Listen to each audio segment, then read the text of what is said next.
Good morning, everybody. Thank you, Chaturanga, for the kind words of introduction. I think I was asked to, and also I would like to thank KSA for giving me this opportunity. I was actually asked to talk about, to talk the basics of osteoporosis for the everyday practice. So that's why I selected this topic as from guidelines to practice. So this will be basically the outline of my talk. And why actually this topic from guidelines to practice? Because there are so many guidelines in osteoporosis. There are more than 50 guidelines done by many different colleges across the many countries in more than 36 countries. We most of the time follow the international guidelines. We don't have our own particular guideline because we don't have our own data to produce the guidelines. So to begin with, what is the definition of osteoporosis? So osteoporosis is a skeletal disease which is characterized by low bone mass. I have highlighted in red the important terms. It's characterized by low bone mass and microarchitectural deterioration of bone tissue, leading to enhanced bone fragility and a consequent increase in fracture risk. So the important thing is there is reduction in bone mass and there is deterioration of the microarchitecture as shown in the picture on the right side. You can see compared to the normal bone, there is deterioration of the microarchitecture of the bone tissue, and that ultimately lead to increased fracture risk. So this is the WHO definition, which was made in 1993. So before going into further details of osteoporosis, let's look at the bone. That the bone tissue has two main types of cells, the osteoblast and the osteoclast. And osteoblasts are involved in mainly the bone formation through the various mechanisms like laying down collagen and mineral deposition. And then the osteoclasts are mainly responsible for the bone resorption. So you know that the bone is considered as a living tissue because it is continuously undergoing remodeling. So there is what is called a bone remodeling cycle. So in order to maintain the normal bone mass, you need to balance between this bone formation by osteoblast and the bone resorption by osteoclast. So when there is when this balance is tipped more towards the bone resorption, that can ultimately lead to the bone mineral density loss or osteoporosis. So I would like to introduce another term, that is the peak bone mass. So what is this peak bone mass? So we are all born with some degree of bone mass, but as you can see, this shows the bone mass as opposed to the age in years. So when we are small, we have less bone mass, but as we grow old, we acquire bone mass. And during and around the puberty, there is rapid rise of bone mineral density or bone mass. So this comes to what is known as a peak bone mass, approximately close to 30 years of age. So it's very important during that time you have whatever the requirements in order to acquire this good or healthy bone mass. So, but after around the age of 30, it comes to a peak and then plateau, and then it starts to gradually decline as you age. So, and you can see here the males have a higher bone mass, obviously, opposed to the females, and the females has the disadvantage of menopausal changes. So at the menopause, due to lack of estrogen, there is increased bone resorption as opposed to bone formation, leading to rapid bone loss or loss of bone mass as compared to the males. So both males and females after the age of 30 will have gradually declining bone mass, but in females after the menopause there is a bit rapid decline as compared to the male. So this peak bone mass actually depends on many factors, and one of the most important is the hereditary or genetics. But other than that, as I said, the gender also important because males obviously have more bone mass than the females. And then nutrition around the puberty, especially around the puberty time where you are gaining your bone mass, energy, protein, calcium, and vitamin D intake during this period is very important. And then other endocrine factors like sex steroids, both the estrogen and testosterone, as well as the other hormones like growth hormone, has an effect on the achieving the good bone mass. And also the mechanical factors are important. That is physical activity, particularly if you are undertaking strength training exercises, that helps to develop your bone mass. But have to keep in mind that's not for you all now, because we all have obviously passed the peak bone mass age, and so we are actually in the age of decline bone mass. And again, the other external factors like smoking and alcohol also affect the bone mass. So, particularly if you are consuming more than 3 units of alcohol per day, then that can lead to low bone mass. So, why we are talking about this osteoporosis? Because obviously, as you all know, that's because there is increased fracture risk with osteoporosis. So, if you look at the average woman at the age of 50, they have about 46 to 53% lifetime risk of developing an osteoporosis fracture. However, this is slightly less for men, because most likely because they don't have a menopause like the female, but they do have what is called andropause, but it doesn't come at a very early age like in females. So what is the burden of Sri Lanka? So I think we have not really recognized or identified this.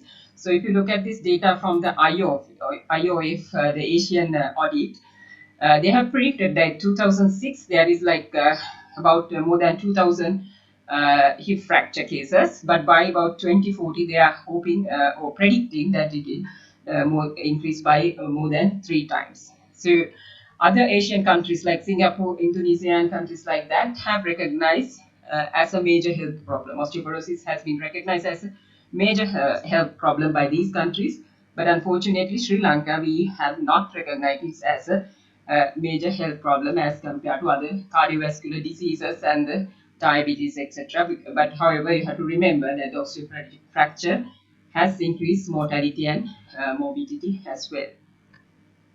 So, whom you are going to screen for osteoporosis? Are you going to do the DEXA scanning or any other screening for everyone for osteoporosis? Probably not, because it's not easy to screen a whole population, and it is none of the guidelines recommend to screen whole population for osteoporosis. As I said, there are so many guidelines, so they have slightly different age cutoff when looking at the different guidelines. What I have taken here is from the AACE, the American Association of Clinical Endocrinologists, and Clinical American College of Endocrinologists Clinical Practice Guideline.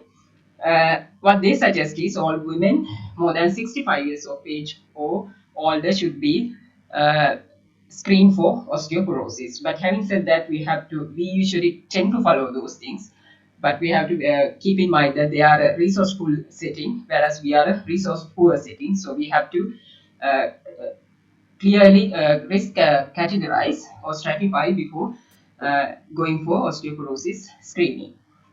And they also, for those who are less than 65 but postmenopausal, if there is history of fracture without major trauma, or if there is evidence of osteopenia with radiographic evidence, or if the patients are if they are taking systemic steroids more than 3 months duration, then again you have to screen for osteoporosis. So all the other women, the perimenopausal and postmenopausal women with risk factors, they should be screened for osteoporosis.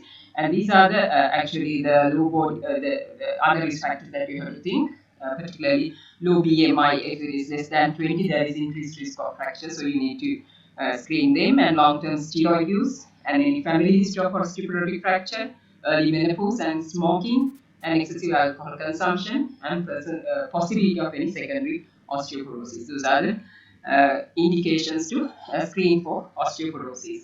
So I don't have a slide, but I must say that when you are screening for osteoporosis, it is very important to take a good history and examination. But having said that, you have to remember that osteoporosis does not have any symptoms by itself. Like for example, if somebody comes with a backache, and that is not due to osteoporosis unless the patient has already suffered an osteoporotic fracture. So the osteoporosis alone does not have any symptoms, but if the patient has suffered fractures, then they will have back pain, and there can be kyphosis, or changes like vertebral changes, kyphosis or scoliosis, and then they can have particularly reduced height. So if there is a height loss more than 4 centimeters, which is of recent onset, then you have to think whether there is a osteoporotic fracture. So it's very important to individually look at and look for the risk of osteoporosis or the possibility of test for probability of osteoporosis before going for testing with further expensive investigation. And also another way is using the risk stratification tools which I will discuss later. So the diagnosis of osteoporosis, however, can be made in two different ways. Obviously, the BMD measurement using a DEXA scan, that is something everyone knows. And even without the BMD measurement, if there is a low fragility fracture in the absence of any other metabolic bone disorder, even with normal bone mineral density, again you can diagnose osteoporosis. Here, when you say low fragility fracture, it is not a fracture that you sustain like falling from a height. For example, if somebody climbs on the roof and fall and then have a sustained fracture, that is not a low fragility fracture. Low fragility fracture is when you are falling from the standing height always and then sustaining a fracture. That is when you are walking inside your home and you just fall on the ground and have a sustained fracture, then that is a low fragility fracture. So if there is a low fragility fracture, even without BMT, even without metabolic, in the absence of metabolic bone disease, you can diagnose osteoporosis. So the common way of diagnosing osteoporosis is DEXA scan. So it's a machine like this. Using that, you usually obtain a report like this. I think everyone must have seen a DEXA scan and looked at or interpreted it at least once in their life. So there are three important areas that you can see in the DEXA. There is something similar to an X-ray. This is important to look here because to look at the alignments and presence of any lytic lesions or sclerotic lesions. But I think that is a whole different topic or a lecture, so I'm not going to go into detail. But we have to mainly look at this the DEXA results summary. So you get a summary like this, and it is a region, area, bone mineral content, bone mineral density, T-score, and the Z score. So the most important, you have to look at the total bone mineral density, and then the T-score, and then the Z score. So what is this T-score and Z-score? So this is something that we always talk about. So T-score is the number of STs, patient's bone mineral densities, either above or below average bone mineral density of a young adult reference population. That means if the patient is a 65 years old lady, her bone mineral density is compared to a young adult reference population, usually around the age of 30. Usually this is Caucasian female population around the age of 30. So it is compared to a younger person, how much bone mineral density is deviating. That is what the T-score is. When it's Z-score is the number of ST deviation above or below average bone mineral density of a age-matched reference population. That is, if the patient is 65 years old lady, then you are comparing with the 65 years old female population, usually generally a Caucasian population. So that is the difference between the T-score and Z-score, and it is important when you are interpreting. So I told that the pathological diagnosis or definition of osteoporosis, but how do you define or diagnose osteoporosis? Mainly based on the T-score, again according to the WHO. So T-score of -1 or above is considered normal, -2.5 or below considered as osteoporosis, and -2.5 or below with a fracture is considered as severe established osteoporosis. And there is something in between, which is -1 to -2.5. So this is this was used to call as osteopenia, but now the current terminology is the low bone mass. You don't call it osteopenia. You can call, but it is considered as low bone mass because they are not categorized as osteoporosis, but they might have increased risk of fracture, which I will explain later. So this why this -2.5?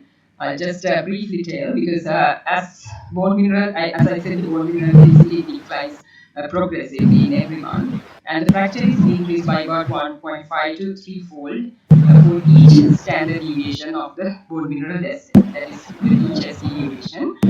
And this 2.5 cutoff is said to identify approximately 30% of the postmenopausal women who are having osteoporosis when measured using spine, hip, and forearm DFT. So that this is somewhat maybe a bit lower or equivalent to the lifetime risk of fracture at these particular sites. That's why minus 2.5 has been used by the WHO as the cutoff for diagnosis of osteoporosis. So what about the EZ score? Can you use EZ score alone to diagnose osteoporosis? What they say is it should not be used alone for diagnosis of osteoporosis.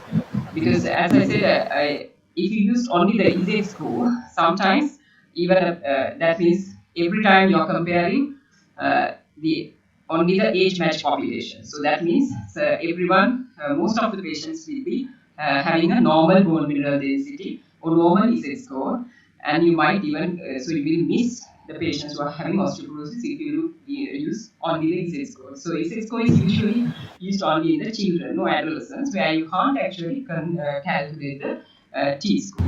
And again, this cutoff is being question, but usually we suggest that if the EZ score is more than minus 2, that means uh, bone mineral density losses more than appropriate BMD losses more than what is expected for that person's age.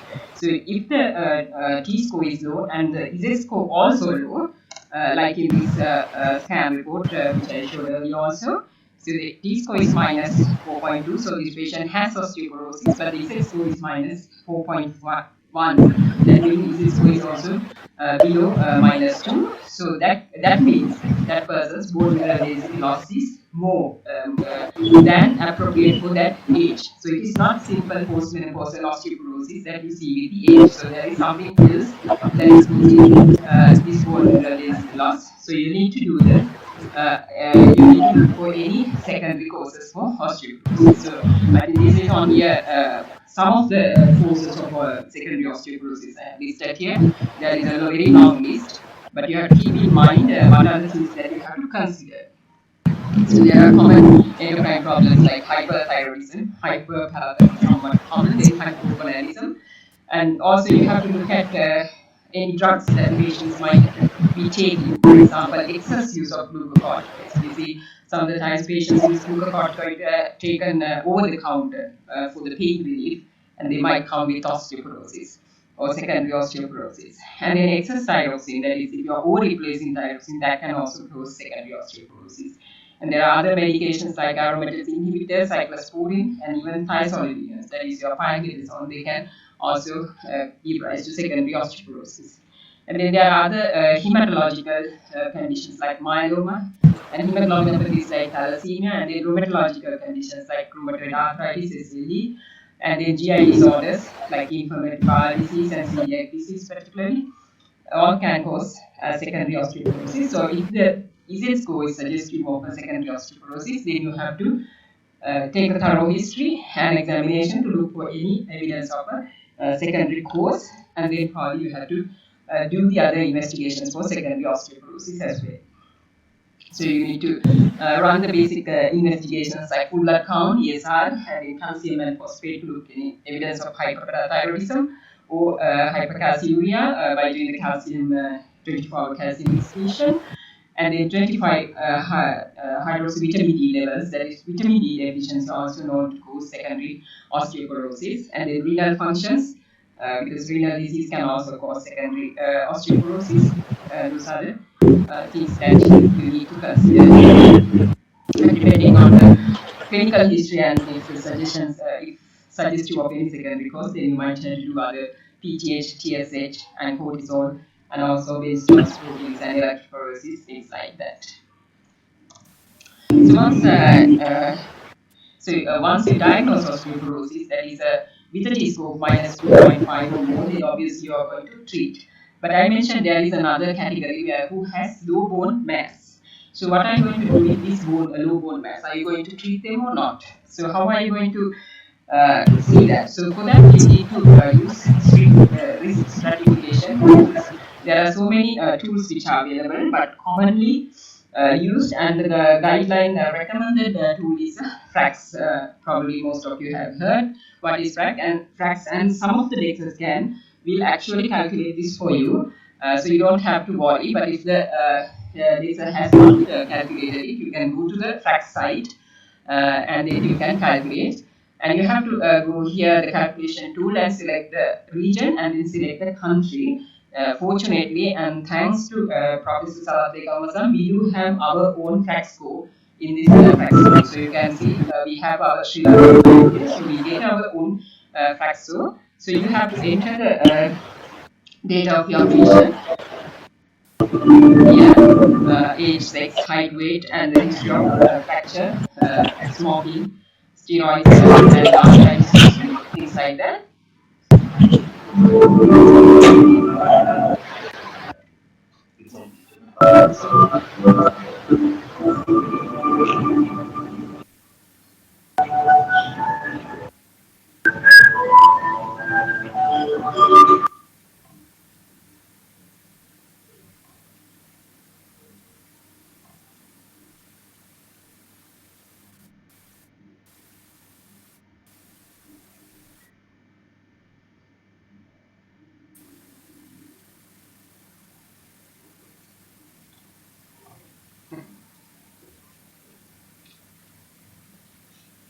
Okay, so once you select your our fractal, then you can enter the date of the patient, and then you get what is known as the major osteoporotic fractures and hip fractures. This is actually a 10-year probability of fracture. That is the probability of getting a fracture in the next 10 years, either a major osteoporotic or hip fracture. So I have put some data here. So you can see it says major osteoporotic fracture is 22% and hip fracture is 8.7%, which is actually very high. It's actually a near high patient. And having said that, I have to mention that if you don't have the DEXA machine, if you, we know that in even though we are a national hospital, we don't have a DEXA machine here, unfortunately. So if you don't have access to a DEXA scan to assess the bone mineral density, you can still risk stratify the patient using this FRAX score. So you can see there is a cage for BMD bone mineral density here for number 12. So without using that, you can still calculate this fracture is, and if the fracture is high, then you can still consider treating these patients even if you don't have access to the DEXA scan. So who we are going to treat? So this is the most important question.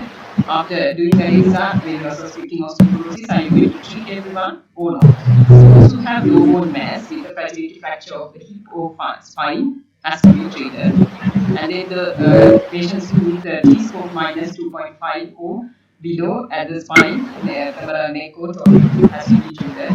And then T-score between minus 1 to 2.5, that is low bone mass with a major osteoporotic fracture is more than 20% or hip fracture is more than or equal 3% has to be treated. So those are the people who need to be treated with specific therapy for osteoporosis. That is the pharmacological therapy for osteoporosis. So next we'll move on to how to treat. So this is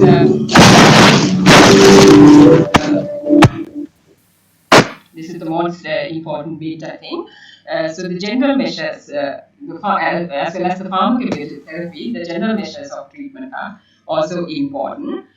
So as I said earlier, so the smoking is a risk factor for fracture. So you have to stop smoking, and alcohol usage has to be limited. If the patient, if they are consuming more than 3 units per day, then you have to reduce that.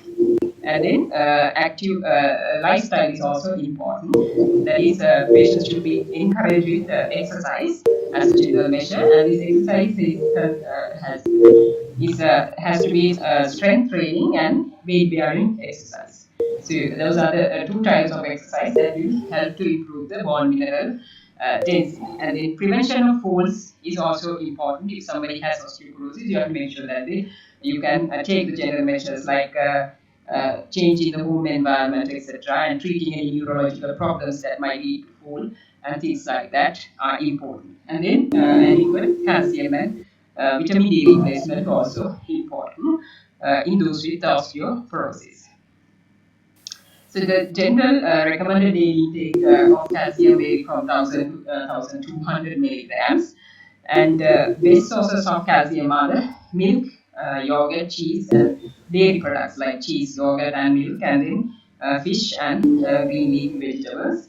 So if you think that your patient is not taking enough of these, because some of the patients might not take dairy products and some might be vegetarian. So in that case, you have to supplement them with calcium preparation. So if the patients are not taking enough calcium to their diet, then you have to give calcium at least 1,200 milligrams per day as oral preparation. There are so many types of preparation. So always better to go for calcium carbonate, because calcium lactate is a preparation widely available in hospital setting, but it doesn't have much elemental calcium. So calcium carbonate and calcium citrate also to some degree have higher degree of elemental calcium. So if you are planning for replacement of calcium, then you have to give something like calcium carbonate. And then vitamin D only about 10% of the daily requirement comes from the diet. There are certain food that might be rich in vitamin D, and nowadays you can find even vitamin D fortified food in the supermarket. So those will provide vitamin D, but the best source is of course the sunlight. Just 10 minutes a day will be enough. If the still unfortunately, even though we are a tropical country with sunlight every almost every day, our population probably have up to about 8% vitamin D insufficiency or deficiency. So even our patients need vitamin D supplementation because they are not exposed enough, and the other reason is because of the high melanin content might prevent vitamin D formation. So you can supplement them with usually recommended daily dose is around 400 to 800 for younger people and 800,000 international units for older people. But again, those who have osteoporosis on treatment, you need to take at least 1,000 to 2,000 international units daily. So this has to be provided as the best is to give it as a vitamin D3 preparation. Okay, so let's move on to the pharmacological therapy of osteoporosis. Again, there are two different types or categories of treatment options available. That is anti-resorptive agents and the anabolic agents. And there is newer agents like romosozumab, which might have a bit of an overlap in both fields. So the commonly known agents are the bisphosphonate, and then there are denosumab, SERMs, and HRT, and there are anabolic agents like teriparatide and abaloparatide. What is meant by anti-resorptive is obviously that is they act by inhibiting the bone resorption of the bone remodeling cycle. Anabolic agents are the ones that lead to bone formation in the bone remodeling cycle. So let's look at briefly about the bisphosphonate, because I think that is the only widely available medication in Sri Lanka for the treatment of osteoporosis. Even though what we are talking about the guidelines and how to use and all that, at the end of the day, we will be left with bisphosphonate only most of the time. So it is an anti-resorptive agent. So it acts by inhibiting the osteoclast, and most of the guidelines recommend this as the initial treatment. There are four different types. I think alendronate, salendronate, and ibandronate are available in Sri Lanka. But again, you have to be considerate, because if you look at this, the first four lines are for the bisphosphonate. So you can see this shows the fracture risk reduction with different medications, the osteoporotic medications. So you can see all reduce the spinal fracture risk, but some medications might not reduce the hip and other non-vertebral fracture risk. So if you look at the bisphosphonate, the ibandronate do not reduce the hip and the non-vertebral fracture risk. So if your patient is having increased fracture risk in the hip, that is T-score is deranged in the hip, but probably not in the spine, they don't use the ibandronate. So you have to use the bisphosphonate, which actually prevents the hip fracture risk, or reduce the hip fracture risk. So that's something to keep in mind. And usually, oral alendronate is the one that we usually initiate the treatment with. But the most worrisome side effect is that the gastrointestinal side effects. But when it is taken in the appropriate way, the recommended way, that is first thing in the morning, fasting with a large glass of water, and if they have to remain erect for about 60 minutes. And if you take that way, it will have less side effects. But still, sometimes patients can develop gastrointestinal side effects with alendronate. So for those patients, you can give resveratrol, but I think it's not available in Sri Lanka. So if somebody develops GI side effects, then the next option is zoledronic acid, which is given as IV preparation on a yearly basis. So it is only a once a year IV preparation, and more actually speaking, it can be, the cost might be less when compared to taking alendronate every week for 5 years.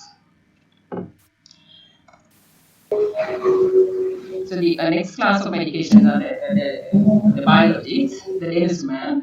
We talk about this, but unfortunately, still we don't have this. This is a biologic, and it is a monoclonal antibody against the rank ligand.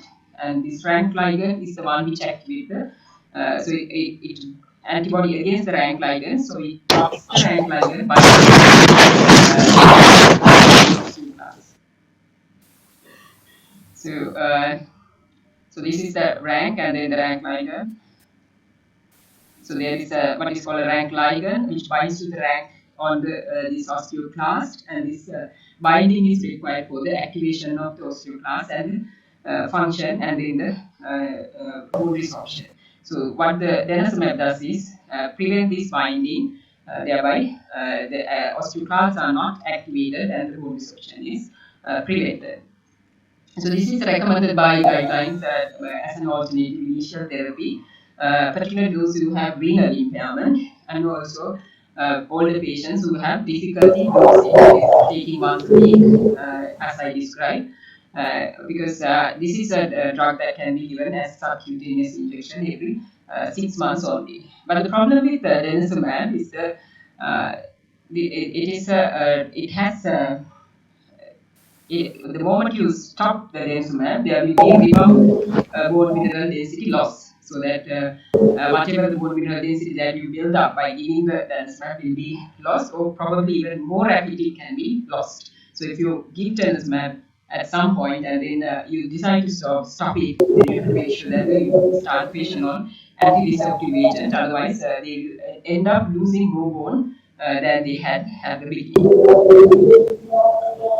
So then there is SERMs, that is selective estrogen receptor modulating agents. The conventional SERM is citalopram, then there are newer ones as well. And this is recommended for those postmenopausal women with osteoporosis, those who can't take bisphosphonate or denosumab, or if it is not appropriate, for example, due to the CKD or something like that. However, you have to make sure that they don't have increased risk of PBT or breast cancer. And then HRT, again, that is just hormone replacement, either with estrogen or combined estrogen progesterone, that can be used in postmenopausal osteoporosis, especially those who can't take bisphosphonate, or if it is contraindicated, like in the CKD. And however, this is only in age women who are less than 6 years of age. So up to 6 years of age, you can use HRT as a treatment option, second line treatment option. But not after 6 years. But again, you have to make sure that the patient doesn't have any issue of myocardial infarction, stroke, any breast CA, or any risk of DVT. So those are things you have to consider. Then there are teriparatide and abaloparatide, the PTH and both these medications have a very good fracture reduction in vertebral area and somewhat good in the non-vertebral fracture reduction. And then these are anabolic agents again, so they act by increasing bone mineral density and bone formation. So again, teriparatide we not widely available, but you can get down if you really need. But abaloparatide obviously not available in Sri Lanka. That's a newer medication. But teriparatide can be very, very costly, so not many patients can afford it. And it is usually recommended for those who have very high risk of fracture, and especially those who have severe multiple vertebral fractures, and also can consider in patients who have not responded enough with the treatment of bisphosphonate.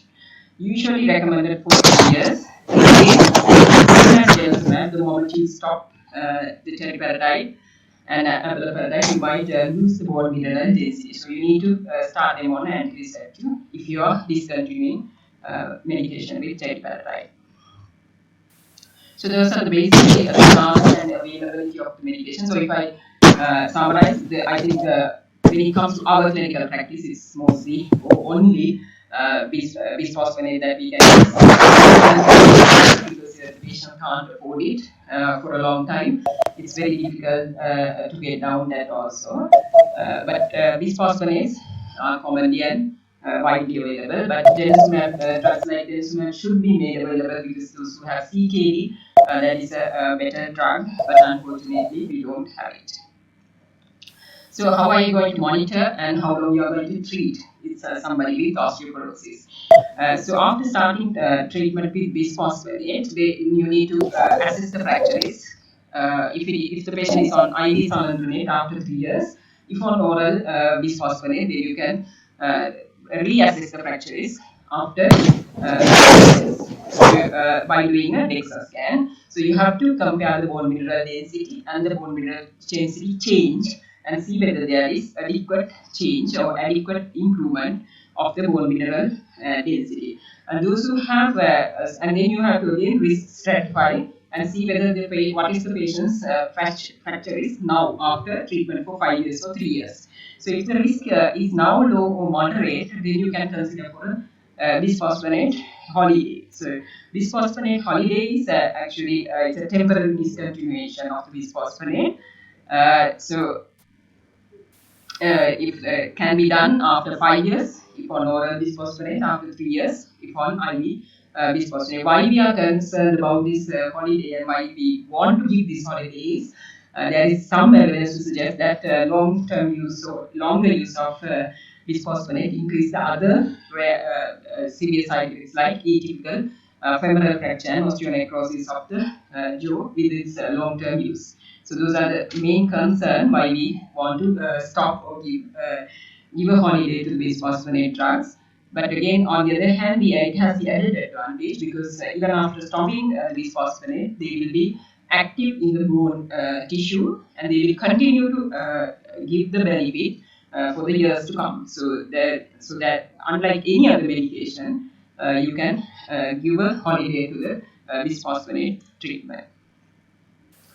But after 5 years or 3 years, when you reassess the risk, and if you think that the patient still has the fracture risk, and if the BMD has still not improved enough, then you can consider to continue bisphosphonate for further 5 years for the oral bisphosphonate and further 3 years for the IV bisphosphonate. That is based on these two studies, FLEX and the Horizon PFT.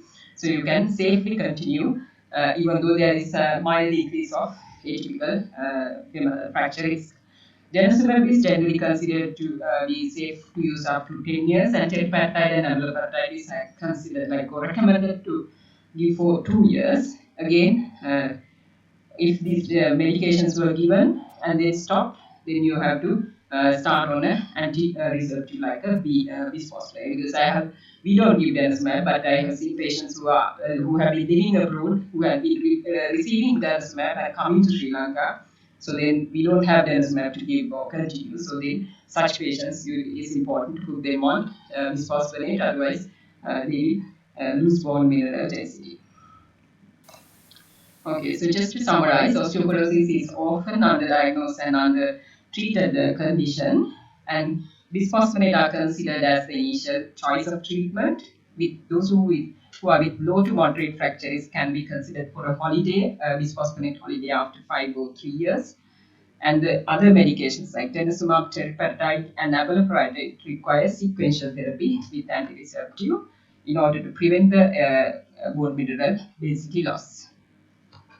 However, at the end of the day, treatment decision has to be individualized based on the patient profile. As I said, we are not in a resourceful country. We are obviously a resource poor country, now poorer. So we have to be careful when selecting the patients to do the DEXA scans as well as to treat because anyway, it is important to identify them because increase the fracture itself is associated with increased mortality and morbidity.